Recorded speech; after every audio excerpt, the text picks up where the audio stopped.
Aku tak pernah keberatan dengan gaji kecil, rumah kontrakan sempit, atau lauk tempe setiap hari.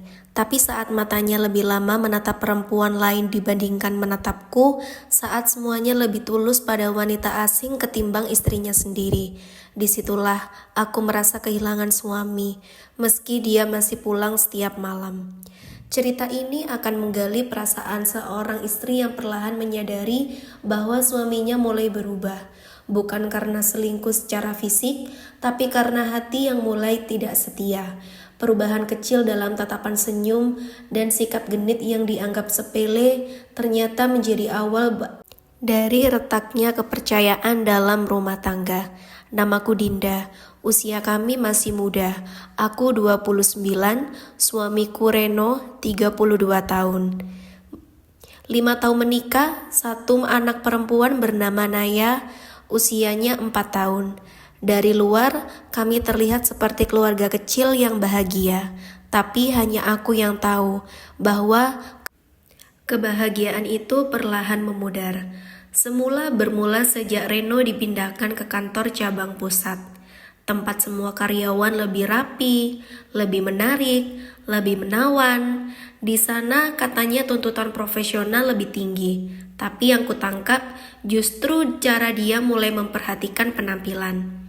Parfum yang tak pernah kupilihkan mulai memenuhi rak, kemeja slim fit, potongan rambut rapi seperti aktor Korea, dan senyumannya. Iya, senyuman itu lebih sering kubaca dalam foto Instagram rekan-rekan kantornya ketimbang kuterima langsung di rumah. Awalnya kupikir aku hanya cemburu, tapi cemburu adalah rasa yang muncul dari cinta. Dan yang membuatku takut bukan rasa cemburu itu, tapi ketakutan bahwa cintaku akan habis lebih dulu karena perlakuannya. Ada perempuan baru di kantor, Ndra? Tanyaku suatu malam saat kami bersandar di sofa, menunggu Naya tertidur. Reno tak menoleh, jemarinya masih sibuk dengan ponselnya. Hah?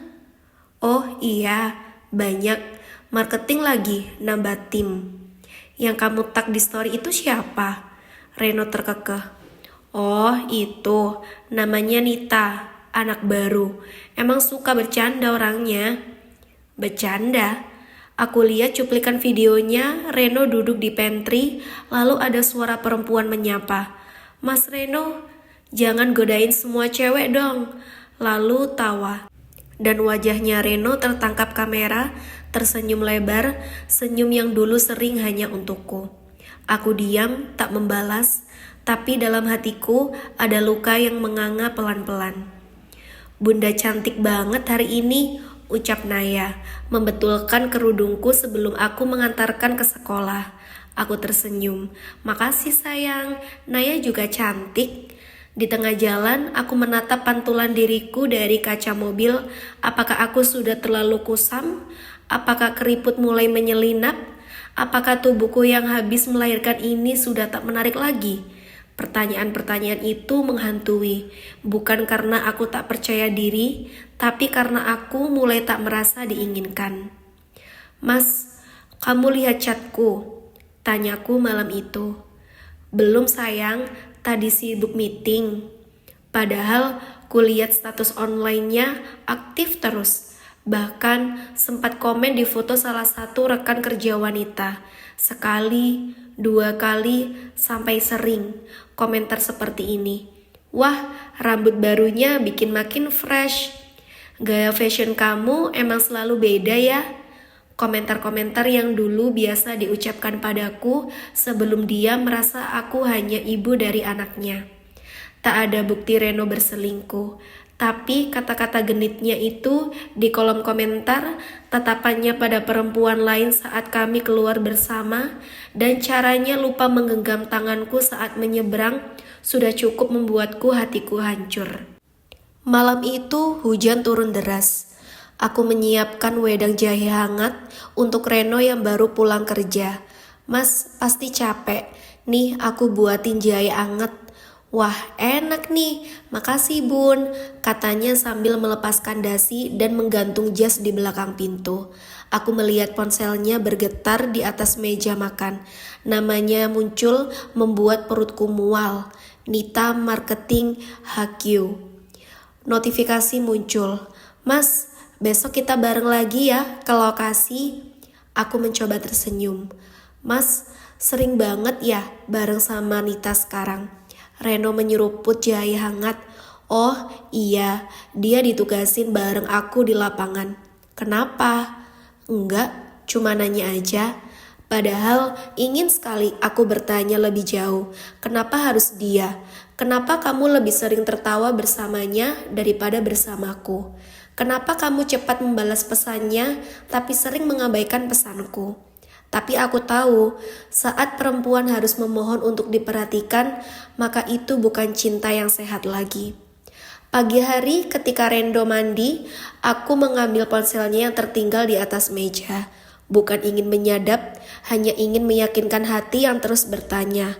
Ku ketik nama Nita di kolom pencarian chat WhatsApp. Nita, Mas Reno makasih udah traktir kemarin. Gak enak nih numpang manja, hehehe. Tapi serius, ngobrol sama Mas itu nyambung banget. Aku sampai lupa waktu.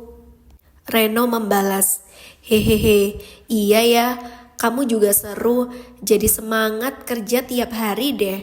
Tanganku gemetar, nafasku tercekat, bukan karena ada kata cinta, tapi karena ada kenyamanan yang seharusnya hanya untukku. Setiap malam, Reno semakin jarang berbicara, lebih sering menatap layar ponsel, tertawa pelan sendiri.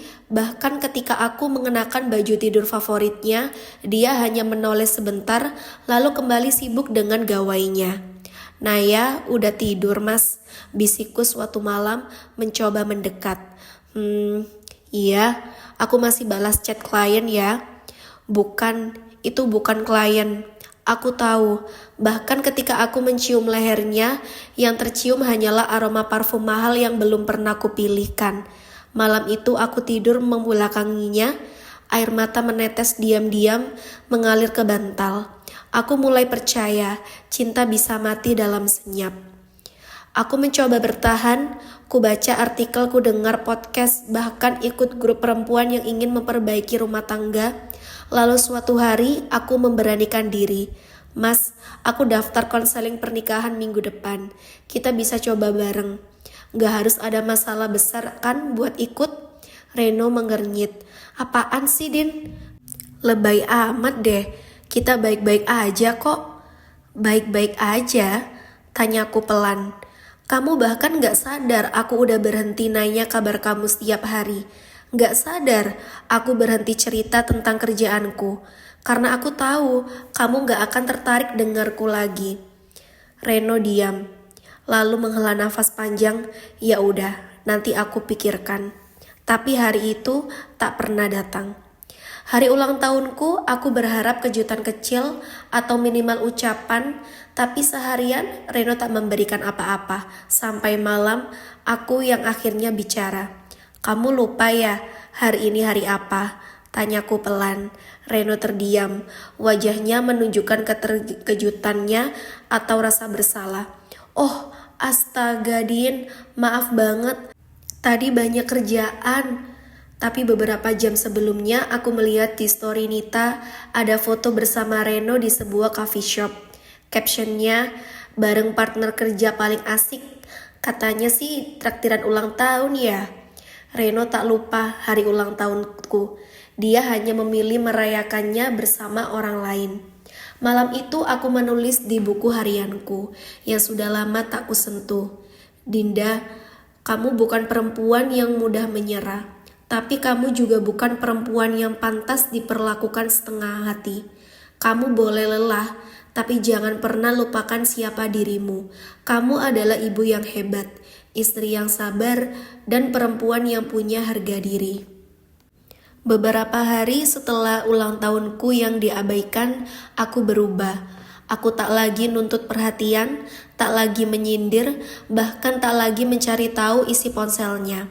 Aku hanya diam dan mulai menyibukkan diri dengan hal-hal yang membuatku merasa hidup. Bertemu dengan teman lama, ikut kajian ibu-ibu, mulai membuka usaha kecil dari rumah. Reno mulai menyadari, tapi bukan karena rasa sayang, melainkan karena egonya terusik. Belakangan kamu sibuk sendiri terus ya, jarang ada di rumah, jarang masak buat aku, katanya suatu malam. Aku menoleh pelan lalu tersenyum.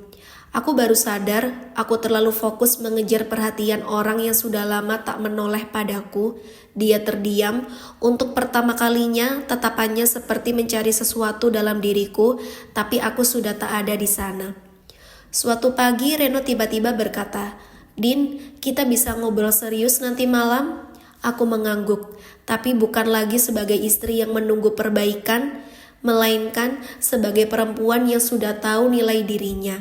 Malam itu, Reno meminta maaf, mengakui dia terlalu nyaman dengan perhatian dari luar rumah, dan mengira aku akan terus menoleransi semua itu.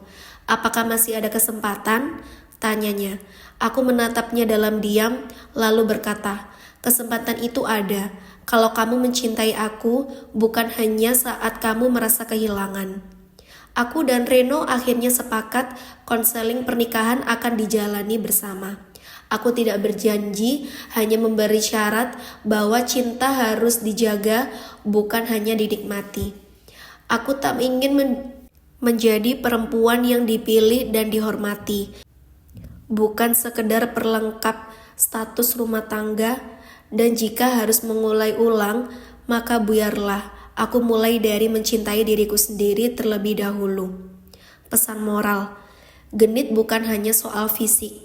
Kadang perhatian kecil ke orang lain bisa melukai yang dicintai.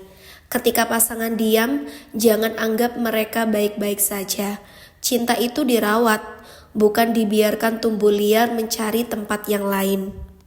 Aku tak pernah ingin rumah tangga yang sempurna. Aku hanya ingin suami yang hadir sepenuhnya, bukan hanya tubuhnya di rumah, tapi juga hatinya bersamaku.